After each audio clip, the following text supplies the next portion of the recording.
Je voudrais que Montréal se positionne comme un endroit où on vient visiter les toits avec le safran, un peu comme ça se fait à Paris.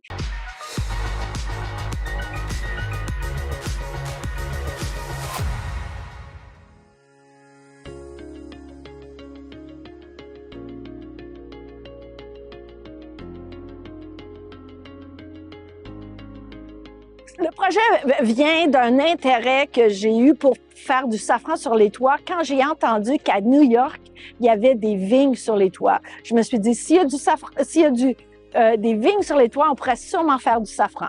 J'ai eu la chance de faire un petit projet sur l'ancien toit du Palais des Congrès.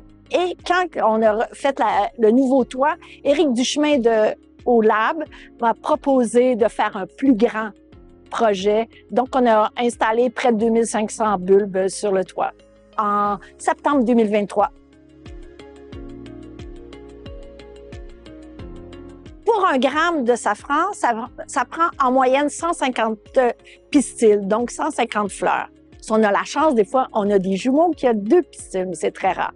Donc, on peut parler pour 2500 bulbes qu'on a plantés. La deuxième année, on pourrait penser facilement avoir 20 grammes de safran. Je dirais que la culture du safran sur un toit, spécifiquement à Montréal, c'est très positif. L'entourage sur au Palais des Congrès est vraiment extraordinaire. Le fait de la chaleur, des buildings, puis tout ça, la table va rester chaude plus longtemps. Puis en tout cas, je le vois par la multiplication des bulbes, c'est extraordinaire. La qualité du rendement qu'on a eu cette année, c'est incroyable.